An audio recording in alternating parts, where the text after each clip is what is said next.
You know what's crazy? 80% of you watching this podcast have not subscribed to my channel. Please press the subscribe button to support my and my team's hard work. Sir, I think this is a fairly anticipated question. I think you might get this question quite often. I want to open my conversation by asking you, why are you allowed to exist? And if I may...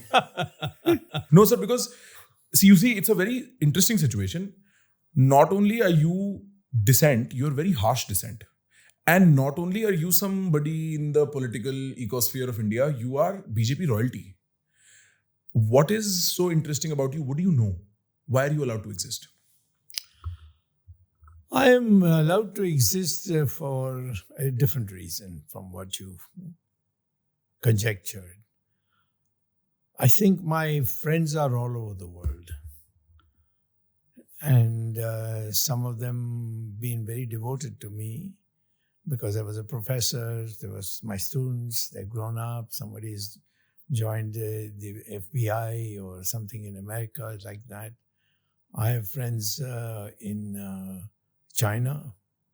I have friends practically in a very large number of countries. And that is known to our intelligence bureau people. Naturally, I mean, there's nothing to hide.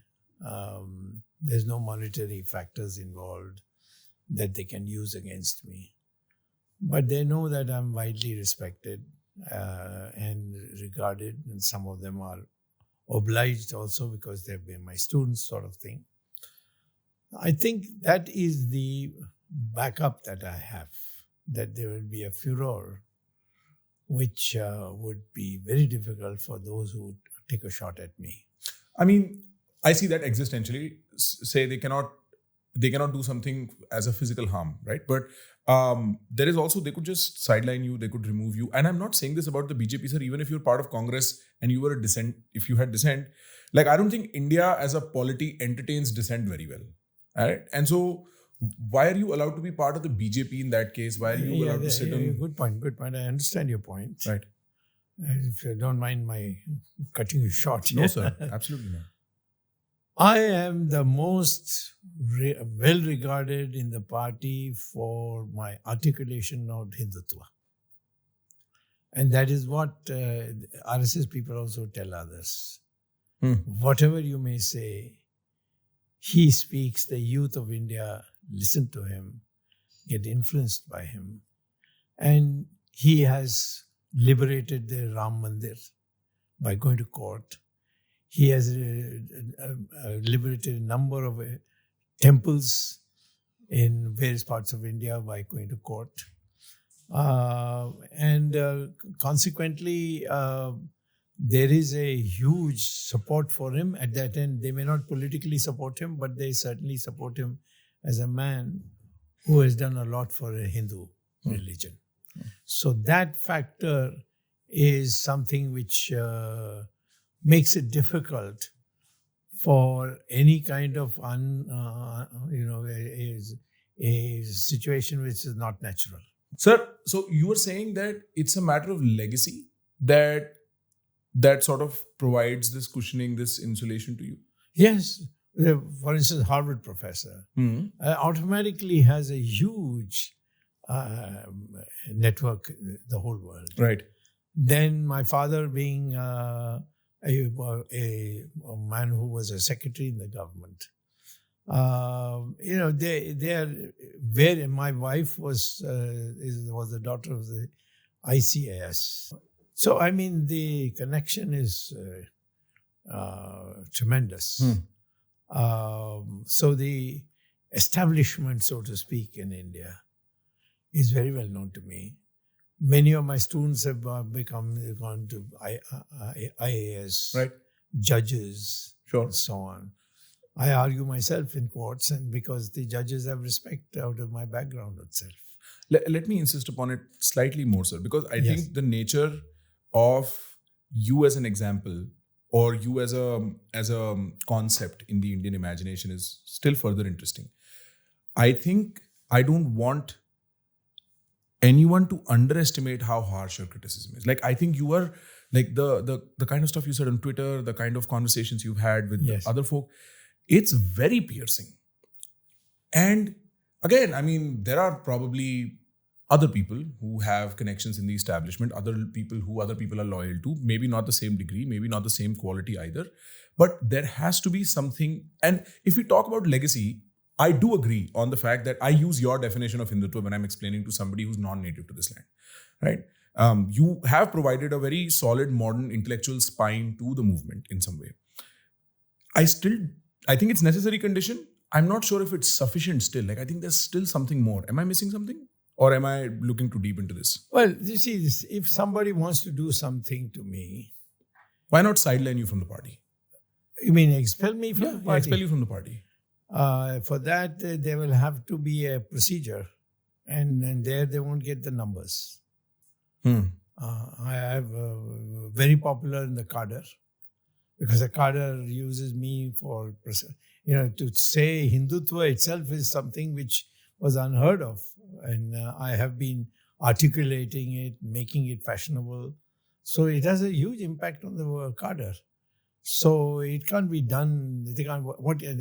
They can ensure that I am not the general secretary of the party. Right. I don't want to be a general secretary. I'll be sitting in the office doing all this work. Right. So therefore, how do you remove it? There has to be. There is a procedure which is there in the party constitution. They will not be able to muster the kind of support they need to effect a legal expulsion from my party. If I may, how do you see yourself? Like, do you see yourself as a professor who's continued on to the public sphere? Do you see yourself as a political maverick? Like, how do you see yourself? Well, I'm seeing myself as a man who does whatever he wants to do. So, whimsical man. He's not a whimsical man. I was a professor. Right. And I wanted to be a professor. I came to India and became a full professor at the age of 30 in IIT Delhi, which is a very prestigious place. Mrs. Gandhi attacked me in Parliament and said he should be removed from IIT. And I was removed. But below, beyond, everybody was shocked when suddenly out of the blue, the Ranjan Sangh came to me and said, "You're just the type of man we want. We'll send you to Rajya Sabha." And I was sent to Parliament. Right. And there I had face-to-face with Mrs. Gandhi. I gave her hell. In the emergency, I made her life miserable by traveling abroad to various places undetected and so on. So what I would say is that I've enjoyed playing these roles, but my real interest, of course, is how India can become a glorious economic country, economically prosperous country. Given the fragilities in the Indian economic system, given also the fragilities in the Indian political system, none of which are beyond the pale of imagination. If somebody may or may not want to admit they exist, they are proximate enough in my imagination that they may exist, right? Do you think it's still possible for India to be a glorious? Oh, yes. In the short term? Yeah, absolutely. In the long term, everything is possible. I'm not talking about long term. I'm saying within 2 years, you can grow it 10% per year. And what's the blocker? The blockage is where are you investing? Where are you getting the returns? These are all things see, there are two aspects. There's a demand aspect, there's a supply aspect. Where there is a demand, you must provide the supply. And where there's a supply, you must create a demand. One of the ways to create demand is abolish income tax. I will say that one action which will immediately fire the whole country is abolish income tax. And you will find that the whole country, there will be a relief, and that means the middle class and the upper classes. Now, the lower classes, when they start seeing things are happening, new factories are coming and employment is increasing as a consequence of this, they will also support it. So I think it's just because they clueless. Modi is clueless about economics. The present finance ministry is headed by someone who knows nothing about anything. So the bureaucrats run the show. Bureaucrats are only interested in continuing the files. That's about all. You can't run a country by bureaucrats. My guess would also be that the administrative cost of operating income tax is probably humongous as well. Yes. Because the number of litigations, the pendencies, Yes. the slow decay of the Yes. Indian spirit when it Yes. comes to Yes. entrepreneurship because of Yes, it. And it's an yes. overly complicated tax code. Yes. I think my general impression from having studied from having some days in chartered accountancy as a profession, it almost felt like every financial budget we were trying to repeal some of the mistakes we'd made in the last one. And so like 25% of this year is spent on just fixing what was happening last year, what went wrong last year. Yeah. Supposing I abolish income tax, you will find that the honesty will boom up by itself. Right. If you tomorrow raise the rate of interest for deposits in banks to 9%, for example, you will find a boom of people giving money to the government through the banks.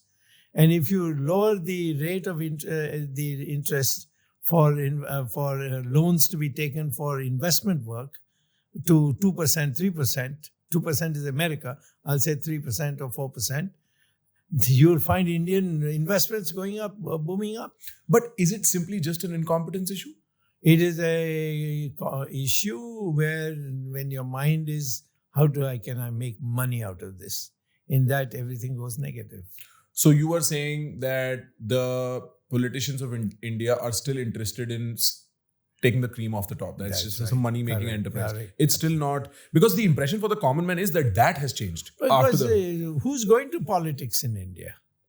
When I came to politics, everybody said, you're mad. You gave up Harvard to come to India. That was mad. And now you've given up IIT to go to... You're mad. Most people think going to politics is something only, you get dirty your hands, you dirty your clothes. You dirty your spirit. And spirit, nobody has mentioned because you make a lot of money. Right. Yeah, but I feel like the range of compromises, because I've thought about it myself as a younger fellow, like maybe more 10 years ago. Do I want that? I am inclined towards leadership. And you have these naive thoughts when you're 18. Yeah. And I found myself like, I don't know if I want to wake up with the things I will see as a politician or the things I'll be part of as a politician. It's a very scary thought. We are not incentivized to be part of politics. See, in my case, I have sent people to jail Sure. for corruption. Right. Whether it's Chidambaram, whether it's now Rahul Gandhi to be, whether there's so many. To be? Like in the near future? Yeah, of course. Okay. He has to go. National Herald case he's already on bail. Right, okay. Fair. He would have gone to jail if I had said, no, send him to jail, you can't give him bail. But Mr. Modi made a personal request to me not to send them to jail. So I said, okay, I'll do it, but please tell them to behave. So I would say that there are various aspects where you can, even in this present system, you can have, you can feel happy that you're doing something for the country. Begs the question, for somebody so charged with criticism, how would you do it differently? How would you run the country? Me? Yes. I would abolish income tax to begin That's with. one. Right. Sure. I'll lower the interest rate for loans down to 4%. Right. I'll raise the interest on fixed deposits for 5 years to 9%.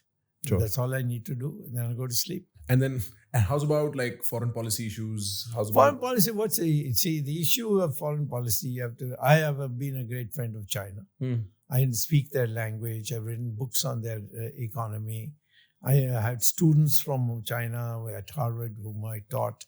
I know all about China.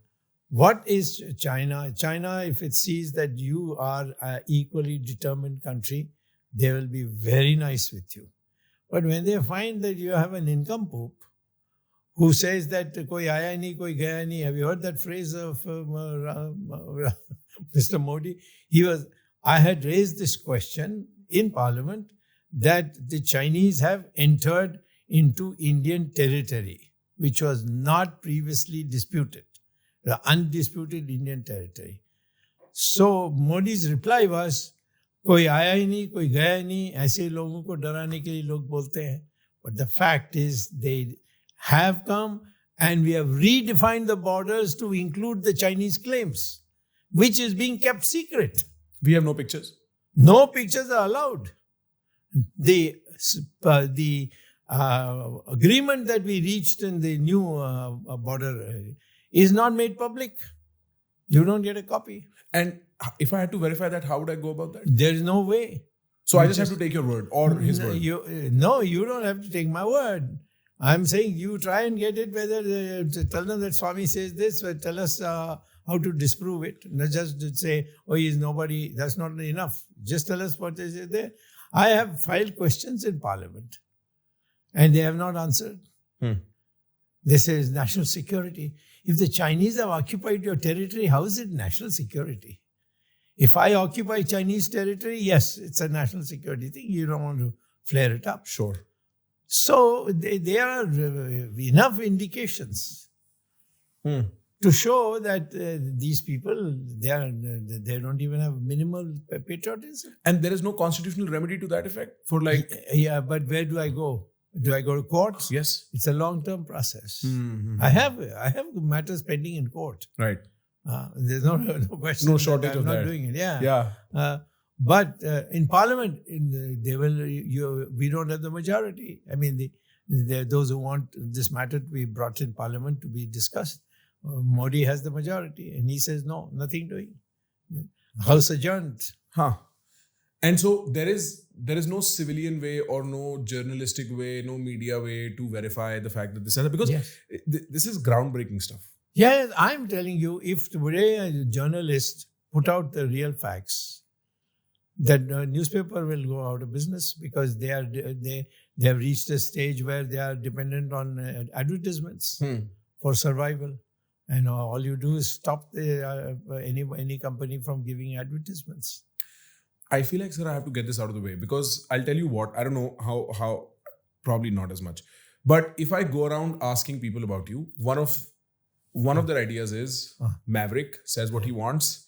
And the bigger the claim that you'll make and the more persistent you are with those claims, you'll find more people will eventually begin to believe you because what is the reason other than that, right? Because the intent question is missing. Why would he say this otherwise? On the other hand, there is a large population that has begun to say he is bitter about being sidelined. Or there are claims of you being senile. How do you tackle that, and what is your view on that? I don't tackle on that. You just let it be? Because I've got such a large number of people who follow me, either in Twitter or in my public meetings or in my travel, that I know that there will always be opposition. Sure. And naturally, they don't know anything else to say. They can't say that my economics is wrong. Right. So they say that he's mad, he's this, he's that, he's disturbed that he hasn't been made a minister. I never asked Modi to make me a minister. I've been a minister twice. And I never asked. Once Chandrasekhar made me a minister with 2 portfolios, and then Narasimha Rao gave me a minister rank position. So without asking, I've been 6 times to Parliament without any support from any party. I may have been a member of the party, but all the campaigning, everything I did myself. So where is the question of my feeling any feeling of defense or feeling that I'm being cornered? Nothing of that, because I know that this country has the long tradition that if they think that you are not doing it for any ulterior motives, people come with you. They came with Jai Prakash Narayan. He didn't have 5 rupees to give to our campaign. They came and threw money.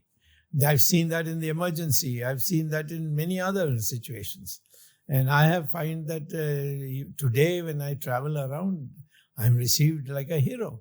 And that's all I want. Otherwise, why should I be in politics? I'll be a professor. Right. So you don't think that there is, I mean, obviously you don't think there is any bitterness or such. But in view of that, what do you think is the fairest criticism of you? Like, what do you think is one criticism that sustains? What is... Is that a tricky question? Criticize myself? Well, sir, I'm trying to understand because... No. Yeah. See, the issue is this. I would say that I am, the only criticism I can make of myself is that I've stayed steadfast to a political party without changing sides. Yeah. You will not change sides. I will not change sides because I came from an ideology. Right. And that ideology has been accepted. And I want it to be spread. I'll be satisfied if my ideology gains traction.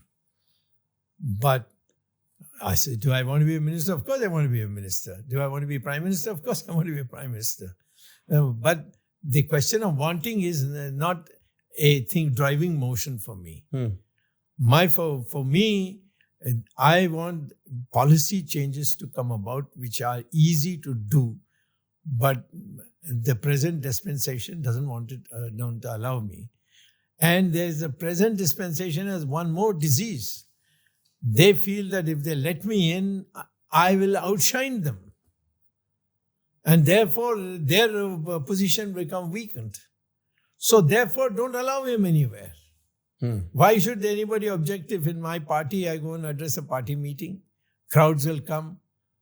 So what is the effect? Then if the prime minister or the president of the party feels, oh my God, this guy is going to take the party away from us. If he has that kind of insecurity, they won't even allow me to speak.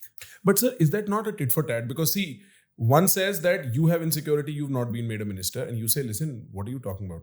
I'm not moved by that. But then you cannot flip that on party leadership and say, they have insecurity, I will outshine them, because the same argument. Yeah, well, the question is, what else can they be insecure about? And that's what the critics will say as well. They are in office. They are prime ministers, ministers, and so on.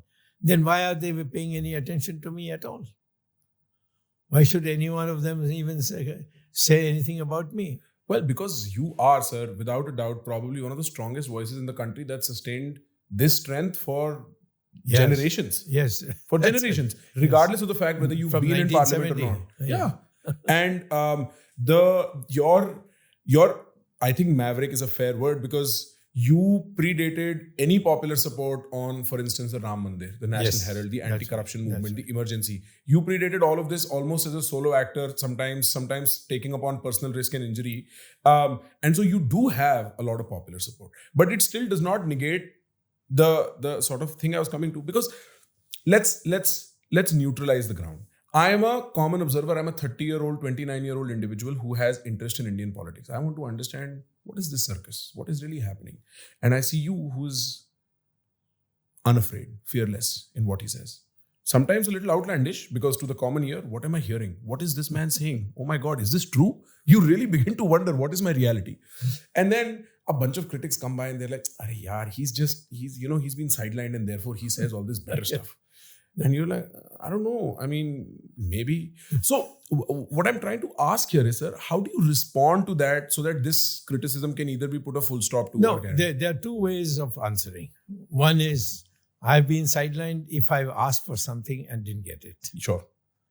Then how do you come to the conclusion that I've been sidelined? Right. When I've not even asked. Right. Give me one example. Maybe you expected internally? No, it doesn't matter my expecting. Right. The question of my being sore is that I wanted something and I was not given it. Mm-hmm. But I've never asked for anything. I have not even met Mr. Modi on this question. Sure. I have, of course, got minister rank positions from Chandrasekhar. Right. He came hunting for me. And then with Narasimha Rao. And so that was enough. I had played a role in the case of Chandrasekhar. I brought about changes in the way we do foreign investments. Then when with Mr. Rao, we changed the whole economy.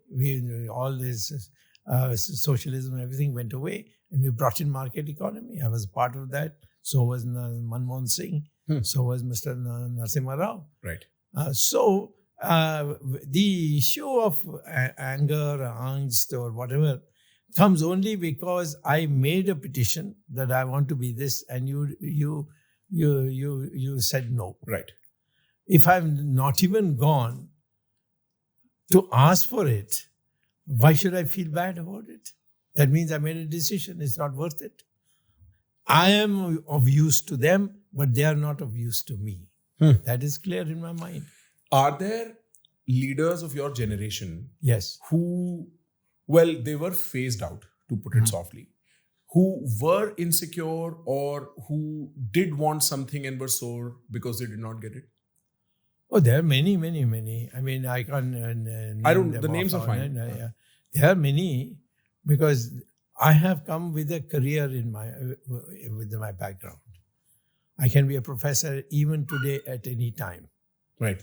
But still, I chose that I will do politics. They didn't give me this, they didn't give me that. I never complained.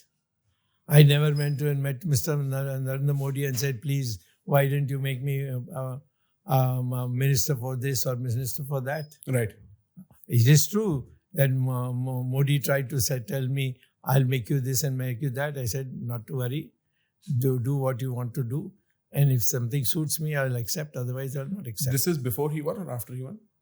After he won. Oh, he invited. Yeah, he said yeah. passing. No, he didn't invite. He did a cowardly thing by telling some people to go and tell me that अभी विवश हो गया था मैं, लेकिन थोड़ी दिन में मैं ये कर दूंगा. I said, please tell him not to bother.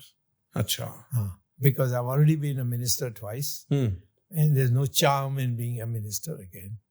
You don't think you could have actually contributed to the ideology? I would have if I had got a free hand. Supposing you gave me finance ministry, I would have turned this country around into a what should I say, a golden country. So therefore, it's not that I can't do it. It's not that I grieve for the country. We have so much capacity, so many things to do, and we are not doing it. And there's so much corruption. I say this, sir. I had a conversation with my mom, and she was wondering what I wanted to do later on in life. And I said, Mama, I think after this, I want to tackle a heart problem. She's like, what is a heart problem, Prakhar? I said, a heart problem is something that has very real impact, like measurable, tangible impact. One thing is to sit across people and have conversations. It's good when I'm young. But later on, I want to do something. So she's like, for instance, what? And I started wondering, I was like, there is a food shortage problem in this country. But my view is the food shortage problem is not a function of calories per person not being sufficient. It's a logistics and distribution problem. That the supply chains are all messed up. खाना पड़ा हुआ है तो सड़ गया, उसको चूहे खा गए, अब वो क्या हुआ क्या नहीं हुआ. And the actual problem in solving a humongous food shortage, a malnourishment problem, is effectively invisible people operating from shadows, not even political people. These are just commercially interested parties. Right? Is that true that that somebody could solve food if they wanted to, but it does not get solved because there are commercially interested parties who won't let it? Maybe, but they have to be backed by politicians. Otherwise, they can't do that. And that's universally the case. They're like politicians of all sides will always play this yes, game. absolutely. Very interesting. Very interesting. Whatever money they make, they share with the politician. Right. You've been around, 50 years in Indian politics now? 55? I came in 1970. 55. 55. Right. For somebody who's born in the late 90s, is there a decade by decade play you can give me of the Indian political, like what happened in the 70s, 80s, 90s? How were they different? Like I, in my conscious memory, have only seen Prime Minister Modi. Like I have memories of UPA 1 and 2, but I was in school. I wasn't as aware. We did hear a bunch about the anti-corruption movement. That was a huge thing. But it's very lowest common denominator level stuff. It is only after 2014, social media happens, you get nuance here and there and you start understanding. My question is, can you give me a decade play-by-play on? Yes, there were many more educated people in politics till Mrs. Gandhi came to power in 1966. After that, ideology took over. The communists were brought in a big way. Actively? Yes, absolutely. They were, her advisors many of them were known, Kumara Mangalam, or some of her advisors in the PMO. They were all communists or semi-communists or, that kind of shade. And that brought in people who were not doctors, lawyers, and so on and so forth, which we had before. And that led to deterioration because the communists then selected people who would obey them. And the process of decline started. And Mr. Modi is the same. So this started in the 70s. This is the 70s is a communist influx? Yes. And the 80s? It is this more of the same. There was no change. The ideology was changed by Narasimha Rao, and he had to die a miserable death. If you notice, Mr. Narasimha Rao, when the way Sonia Gandhi pushed him out of the party, and then when he died, she wouldn't let his body to be taken inside the party office and be put up for people to come and put garlands on it. You are on record saying that the economy is spiraling, that the economy is tanking. There are things that are happening we don't see right now. The growth rate is probably not accurate and so on. However, if you go out on the street and ask the common person, they're very happy. For some reason, they think India is going up. For some reason, they think they have their own worldview. They're very happy with the current government also, which seems to be suggested in the electorate part of politics also. And it begs the question, do you find, is this your personal opinion? Is this your opinion at all, that discourse is a distraction from, like, as a citizen, where should my eyes be? What should I be looking at to evaluate a government? The public has clearly spoken. When Mr. Modi could not get a majority, his own difference in victory, which was 5 lakhs, had gone down to 1 lakh. And the party didn't get full majority. Right. And therefore had to take two parties which have nothing to do with Hindutva or anything else of the ideology of our party. So the people have spoken. And one more election, he will be nowhere. Till then, you can have all the propaganda let loose and you people were carried away by it. But the fact is that we are declining. The only place we can today win is the RSS takes over the elections. Because the RSS has the network where they can go to the people and speak about issues like Hindutva and so on to win over people to come and vote. So they can do that. They did this in Haryana recently. They did this in Maharashtra. Right. But they will not be able to do it in all India because they don't have that kind of reach in terms of talented men. Within the RSS. Yes, naturally, because it's a huge thing. Yes, it's a huge thing. Therefore, my view is RSS will keep the BJP alive, but they may not be able to next time have a majority or a majority which can be sewn up by getting some other parties in. Fair. Say I want to convince somebody of your viewpoint. I want to convince somebody of the fact. I go to my friend, I said, I was with Mr. Swami today and, he said that India is in decline. And my friend's like, bro, it doesn't look like it. I don't see it. And I say, listen, keep your eyes on the ball. I will tell you what the ball is. What is the ball? Where does one notice that India is in decline? What's the one index? What's the one marker, a symptom? Yeah. Like, what should I be focused on? Well, I mean, if you tell anybody who's middle class and say that, do you think that your things are better off? You will not get even one person to tell you that. All of them are in debt. They come and complain to me, that's how I know. Because the costs are going up. And these wages are not going up in proportion, if at all, going up at all.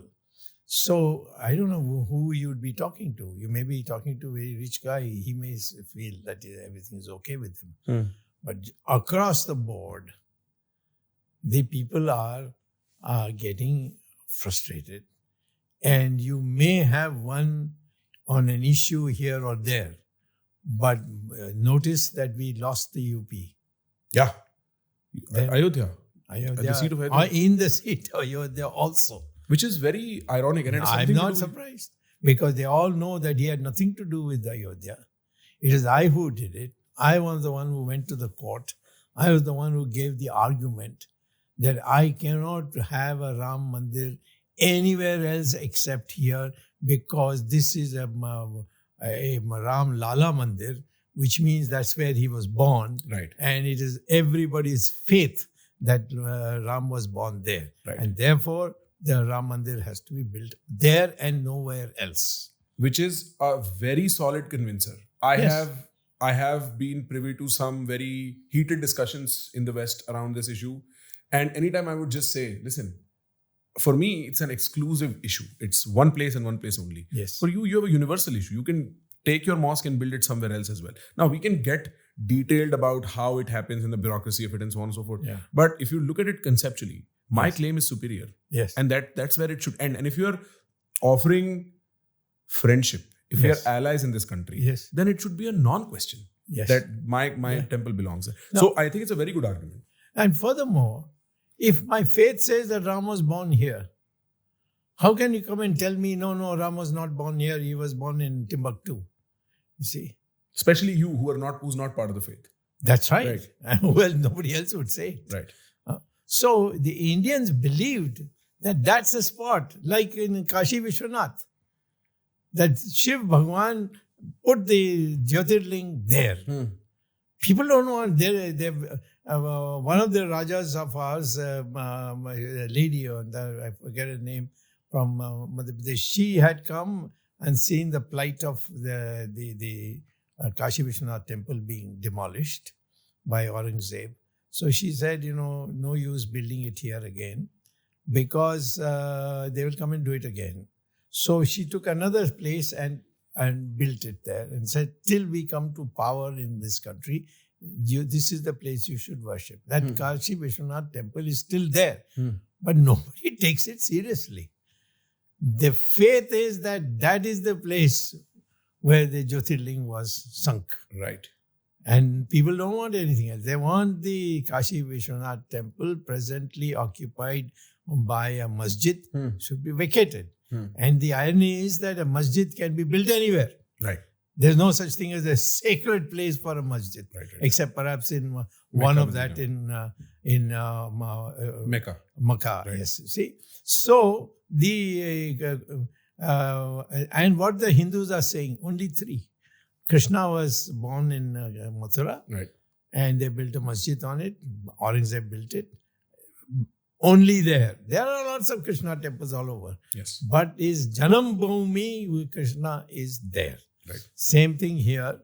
The Jyotirling was planted. Of the 12 Jyotirlings, 11 are available. The 10th was done by Sardar Patel in Gujarat after the 1947 victory. And now the last one, the 12th, is to be done. And we have to do it. Fair.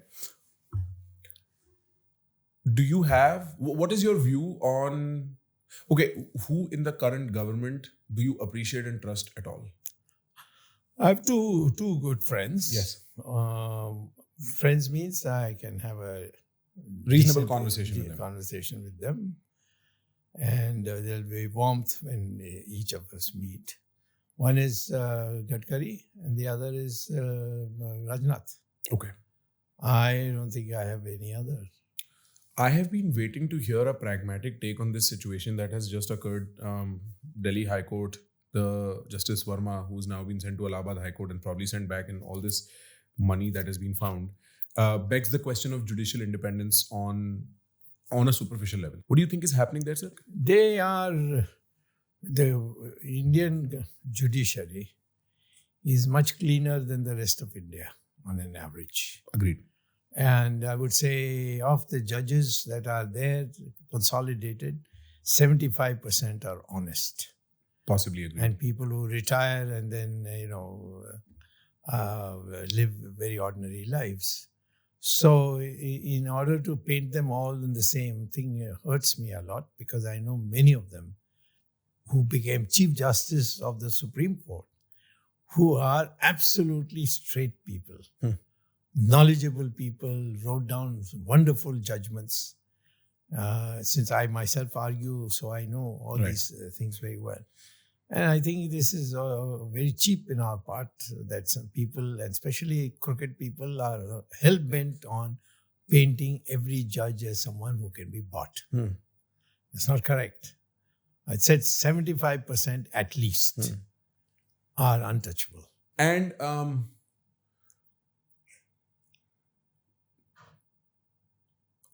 it sort of, I wonder what your take on this is. How much free speech is okay in India? As much as the democracy needs. I mean, America is a maximalist, they say, apart from a few exceptions. No, America is not a maximalist. At least on paper.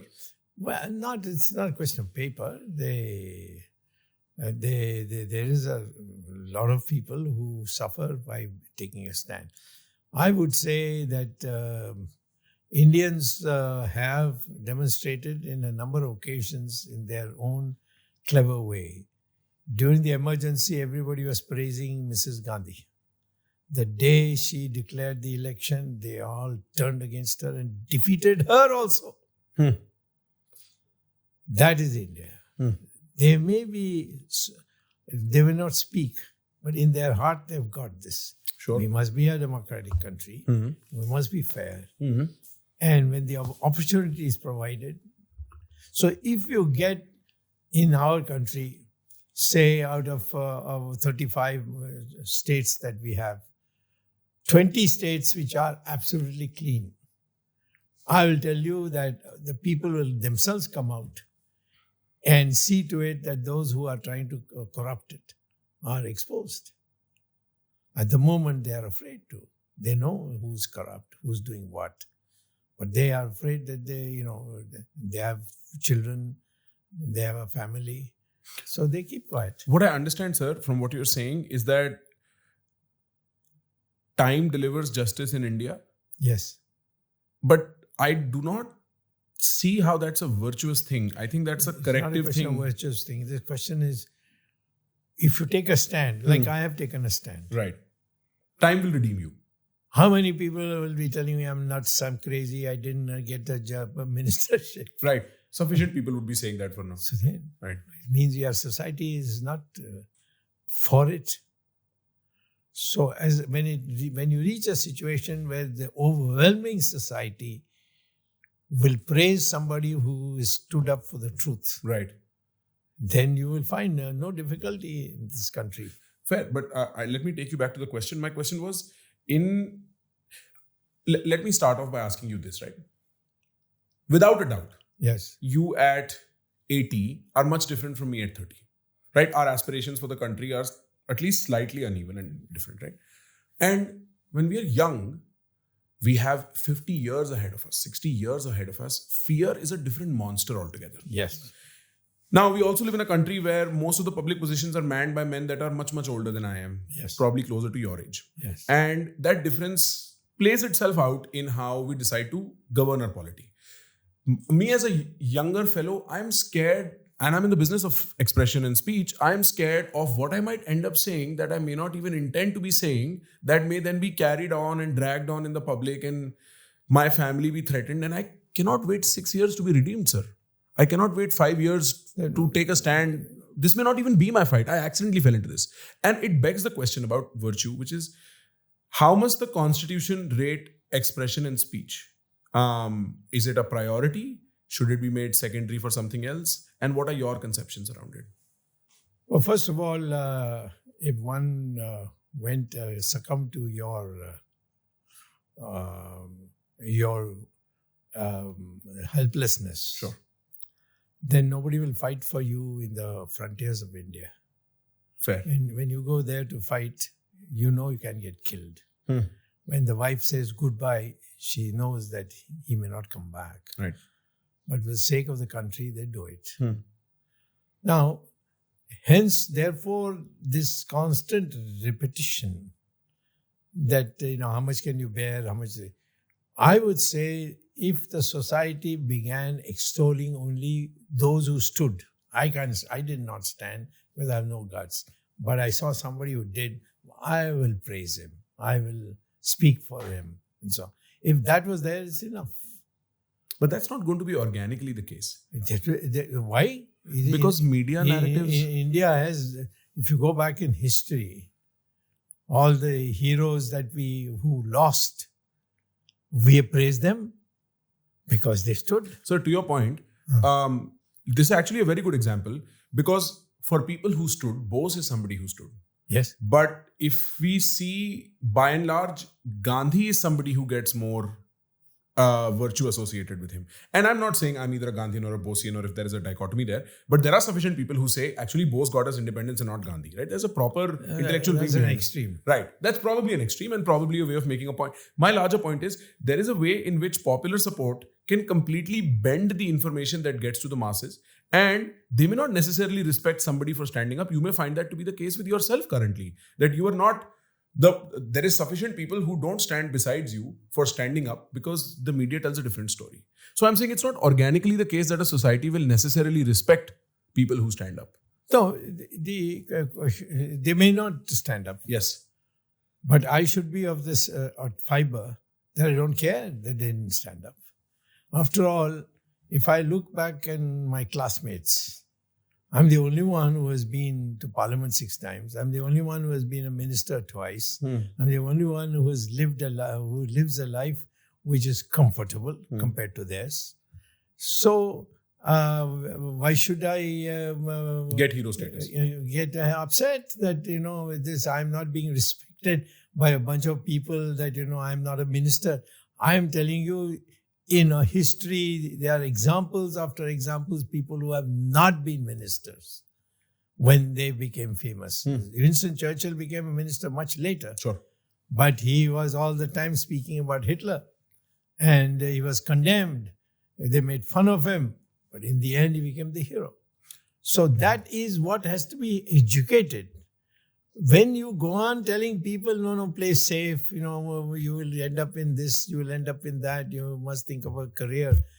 The parents are the people who create that atmosphere. No, sir, I think that's a little unfair because I will not socialize state responsibility to parents, just like I will not nationalize parental responsibility State to responsibility, you can say that only if you had encouraged people to go to the state. Going to politics, are you mad? Sure. Do you know what it is? Right. I have been facing it all through. You gave up Harvard to go to politics. Right. I thought that being a member of parliament is much higher than being a Harvard professor. But no, most people think I'm nuts. No, sir, sorry, sir. I'm trying to bring it back to the same question because you see, my father can tell me, Prakhar, Buland Awaz, tell your truth. But if the state comes and punishes me for Buland Awaz, Khada truth, then my father's voice is nothing, because the state is a much more powerful being. And so I'm saying, So what if they come and do that? my life should not be disrupted because I chose to. Therefore, your life is something that is more valuable for you than for the country having the truth to be told. Fair, but is that not an egregious situation? Sure, that's a reaction of your mind. Right. Okay. Right. The question is, if it was a general rule that standing up is more valuable than succumbing to the authority, Pressure, right? then automatically More people would stand up. rise like the waves, Sure. and the country will be a different country. And you don't think there should be constitutional guarantee of a safer speech? I'm not even saying completely free speech. No, there is. We have enough protection in our. We have enough. You think that's sufficient? That's your. enough. Koi dikkat nahi hai. We don't need to change much about it. Dikkad. Yeah. Okay. If you get into trouble, you come to me. I'll fight for you. Now, yes. Now I know where to go to. Sir, we were talking right before we started recording, and you were mentioning something has happened in Nagpur, and I was not planning on mentioning it because it was hearsay at that point, but now it's all over the news. There is conversation about Mr. Modi having to retire that I think Sanjay Raut from Shiv Sena has picked up and started talking about. And you were mentioning that something of that nature has happened. What has happened, sir? And why are we waking up to this reality? No, see, the issue is this, that Modi is not a free man. He is a pracharak of the RSS, which means that when he was in utter poverty, the RSS picked him up, gave him a place to stay, gave him clothes to wear, gave him food, and educated him. And then later on, when he showed certain tendencies, they sent him into politics. They helped him become the chief minister and the prime minister. And therefore, he has an obligation to the RSS for that purpose. And all those other Indians who helped him otherwise. That is what all that is expected. When you become prime minister and then you start strutting about undermining other people, which he has done. A lot of people have been sent to Gyan Ganga or whatever, I don't know, or various names. They've been shunted out. What is this? Gyan Ganga? Not Gyan Ganga. It is, they have created a place for old men. Okay. As a retirement home? Huh? Is it a retirement home? It is like It's a de facto retirement home. home. But why did you select that? And that's for the party leaders? Who they claim is over 75. Fair. Now the problem is now Modi is having that problem. Himself. Yes. And essentially those who in the RSS have to obey that sort of thing. But whether it remains or not, I don't know. But the fact of the matter is that we have to recognize that if a person puts his whole life into the work, he should be respected and given his opportunity to continue to contribute, even if it is less than before. Because what he has done in the past is created a situation where you are now in a new situation where it's much better than before. You've gotten us progress, Yes, right? yeah. Just now he should go so that I can take his place. That is a mentality which has unfortunately come. And so these are the various aspects for which character is very important. Mr. Modi doesn't want anybody in the picture. He doesn't mind if a cinema star comes and becomes an MP, but he will not allow a hard worker of the party to become an MP. Because what is the loss there? Because a cinema star would be, amenable to whatever he wants to be done. Whereas if a party worker comes, he may start talking back. So don't let him come up. Make him a difficult man. Say something. So this is the degeneration that has taken place. How often is it that what we think is happening on the outside is completely different? Like, I'm sure private incentives and private desires take a lot of precedence over the general narratives that are then stretched for us. Certainly. Private desires you can have. I may want to become prime minister, but it won't dominate my thinking. What I'm capable of doing, I'm doing. Going to court, I go. I don't have to become prime minister to go. I go around the country giving speeches. I go to courts. This process, you may have ambitions. I may want India to become more prosperous than, say, United States or America, or China. But I know that it is not in my hands. I would like to evict China from Ladakh, which Mr. Modi has allowed them to come into because he's so scared of them. So what I'm telling you is that everybody has to have a ambition, but he also must know that when he can fulfill that ambition, when he cannot. If he cannot, he should reconcile himself. So the news is that Mr. Modi is going to hit 75 in September. Yes, he must go. And who wants the transfer of power to happen? Is the RSS saying that he must go? No, that's what RSS has been. RSS's thing, even for their own pracharaks. Yes. It's a disciplinarian thing that's been part of... Yeah, it is there. Modi was brought up by the RSS. Right. He didn't have enough money to get a one day's food, you see.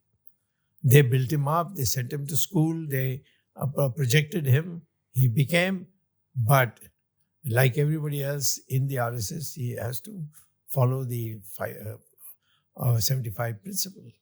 It is one thing for this to make news, one thing for opposition parties to pick it up and make noise around it. It is one thing for it to actually happen. Do you think this is actually going to happen, or? Well, in my opinion, for Mr. Modi, who's entirely created by RSS, for him to go against an RSS view, I think by history I can say he will not survive. So you think that this is a hard stop, Yes, he has to go. and this is a conjecture, right? Like this is still you. I mean, Yeah, no. There's no doubt. I don't know what exactly was discussed. Sure. But I do know that RSS has spoken about this in many places. I know many RSS office bearers who at 75 left, who were they were the head of the RSS, but they became 75, they left without making a noise. So that is and Mr. Modi has come up because of the RSS. He has no contribution of his own. And RSS having brought him there, they say, you're our pracharak. Now you obey what is expected of you. You are 75. You have seen enough of the world. Go retire. in the hypothetical that it does transpire, how do you think will people receive it? Do you think people will be okay with it, or People in our country, if anybody resigns, will be okay with it. I have not seen somebody who's grieved because they resign? a collective decided that he should not continue anymore. And who do you think is the successor? I think that's a big That question. I have no idea. Absolutely. If you were a guessing man, Who? if you were a guessing man, if you were going to No, make I a- won't. Yes, because it's not a job which is something that should be sought unless you have a widespread support which brings in and your ideology is acceptable. Fair. If you have no ideas at all, then you're a doll. You're just being put there. I won't think much of that. For instance, about this Nagpur situation, or the fact that there is an incursion into Ladakh and the LAC has been trespassed in, you say 4,000 square kilometer of area? 4,064. 64 square kilometer area has now been undisputed. This was undisputed land, but now there's Chinese territory, at least the way they're building buildings in it and so on, infrastructure and so on. And you have accepted. And we have somehow Because lived you with say, them. koi aaya nahi, koi gaya nahi. Remember, Modi said that. Right. So it has been it's flown through the public view. My point is, who calls you up and tells you that this has happened? Like, what kind of channels exist? See, the thing is that people ask me this question very often. Obviously, names I cannot identify. Yes. But I was brought up by a bureaucratic family. My father was a very senior person. Then I went to get a degree in economics from Harvard, which is the most wanted, Prestigious, yes. prestigious university. And I also then began to teach at Harvard as a assistant professor and associate professor. And they said, now you become professor, but you have to take citizenship. I said, I can't do that. I came back. Now, that crowd is there, which is still in touch with me. Then I became an MP and I became a minister. And so a whole lot of people, even today, are in touch with me. Right. They speak to me. They come by here, have tea. Before you came, there were people who came from a very, very well-established institution to see me. And we discuss. So this whole thing that you are talking about is a collection that I have constantly do because I have no other interests. I'm not chasing any women. Right. I am not wanting to go to Hollywood. I am not going to take a plane and go to Antarctica or something like that. Right. So the extent to which you can benefit from the situation in which you are, it depends on your commitment. If you are totally committed, you get enormous amount of information. So when you ask me, how do you get all this information? It's because I'm totally committed to politics. So there's a private network of individuals you accumulated over a period of time. Sometimes I've helped them. So why do I feel like this Ladakh thing you heard from foreign intelligence? Because you have friends That there. is easy to say. That is, yeah, it's a more proximate guess to make. Because then it would seem It like was told to me by Indian generals who are weeping when they told me this. And how do I know them? I have addressed the National Defense Academy. right. I meet them here, there, and everywhere. I summoned them when I was in Parliament. I used to summon them for their budget for defense. Right. So I know people, and they come and they know that I will never betray them. Right. That my interests are genuine. I'm a scholar. I have been accurate in the past many times. So they tell me, and they weep.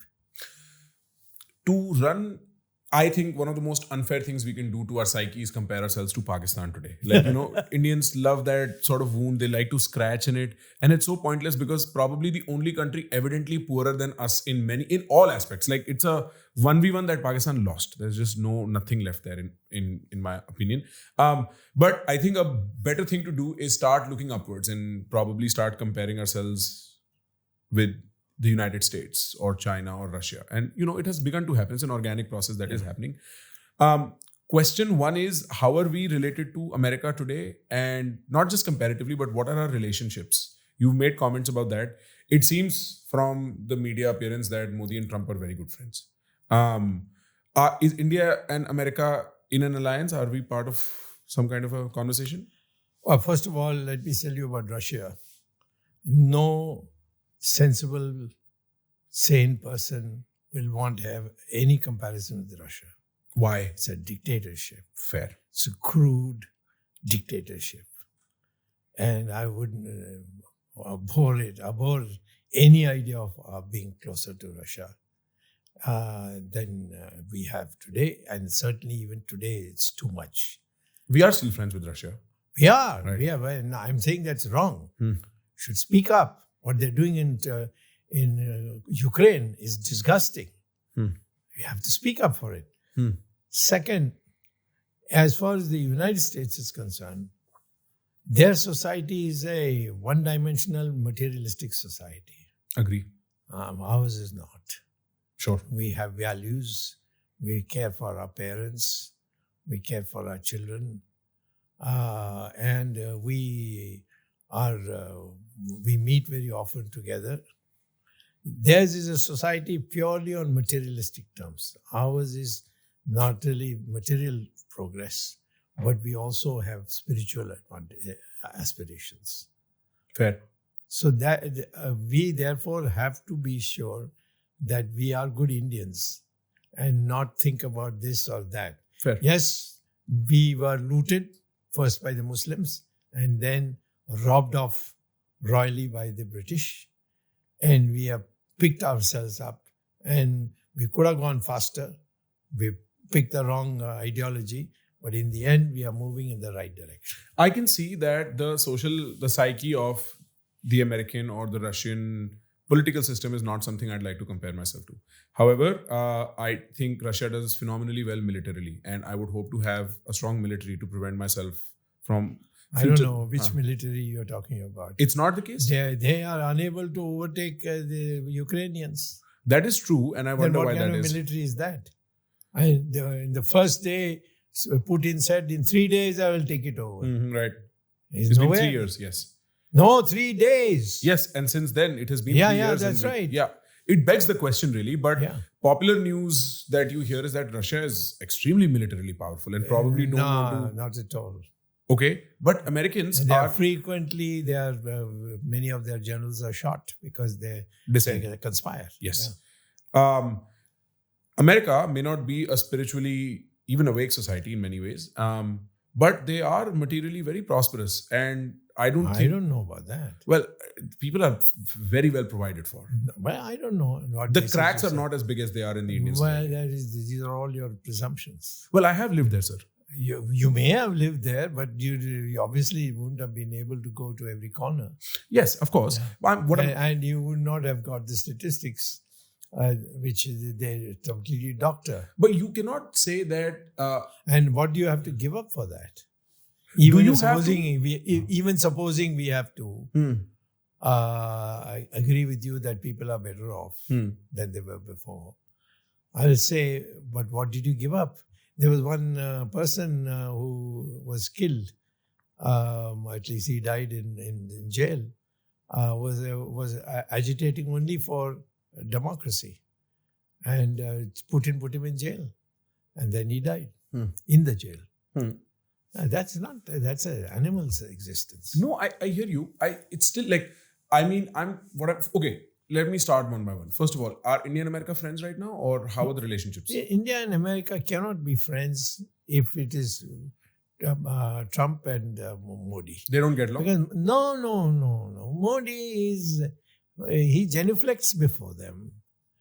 How does he behave? When he went the last time, first time he thought that Trump is not going to come. So when Biden announced that he is going to meet Modi, and he's going to meet him in Wilmington, which is the hometown of Biden.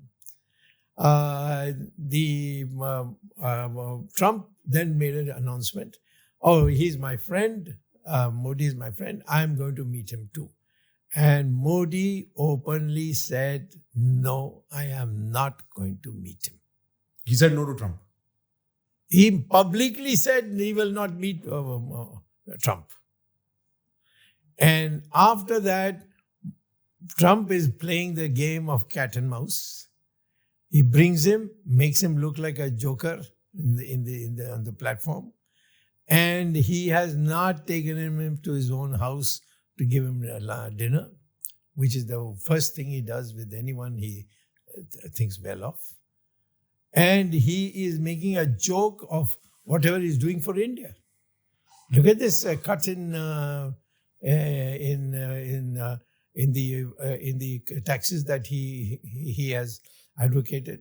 The tariffs. Tariffs, yes. What about that? He's put our people in great deal of difficulty. Oh, that's no friend. He doesn't care. And whenever he talks nowadays, he doesn't talk about India. He talks about the United States and Russia and China. How are our relationships with China? Very bad. The Chinese have contempt for you. They don't think of us as equals? They're bound to not think of us as equals because we have behaved like weasels. We have crawled before them.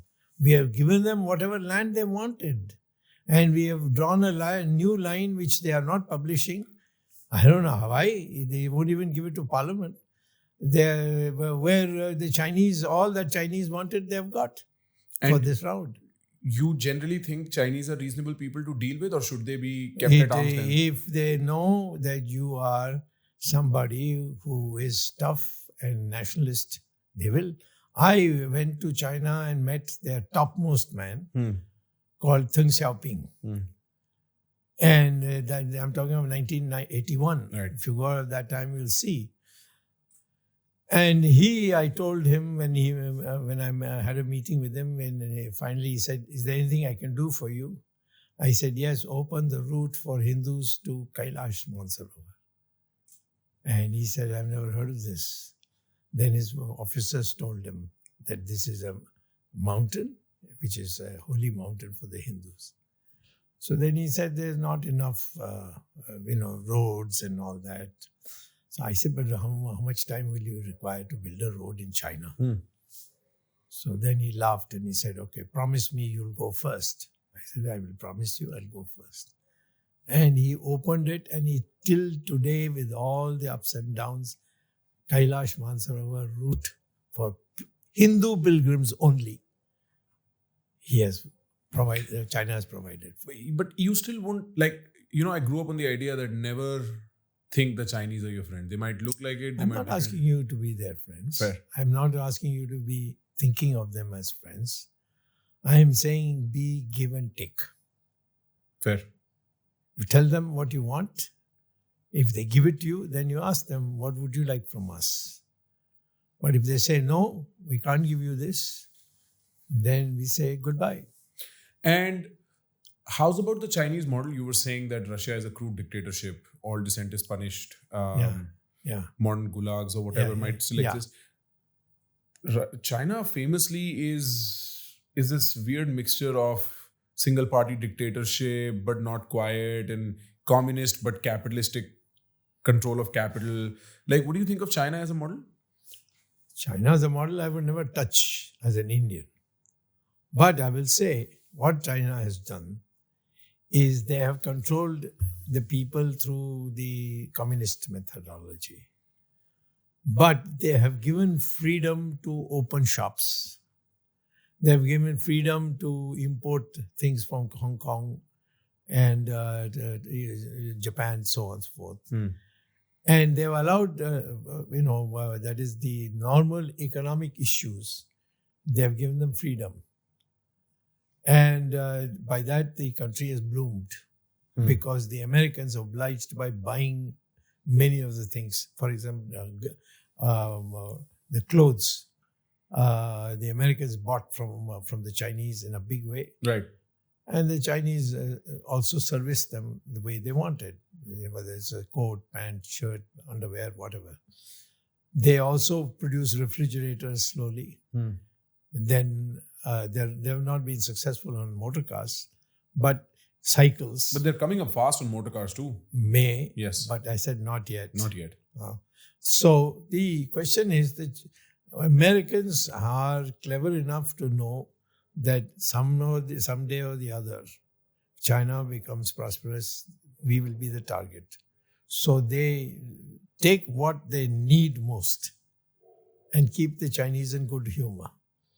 But the Chinese are not to be trusted. No. Not And at all. the And I know them very well. I speak Chinese. I've written books on China. I had students from China. I've been to China 16 times. what do you know about them that I might not? That you do not know how they think. And how do they? They're superiorist. in that way. One undercurrent is all said and done, we are a superior race. Yes. Two, these Indians are useless. Fair. There may be exceptions like Swami who gets tough with us, but then he's a minority. It doesn't matter. He's a friend. I broke with them. They didn't because their forces landed in our territory. It was against the agreement Narasimha Rao had entered with them.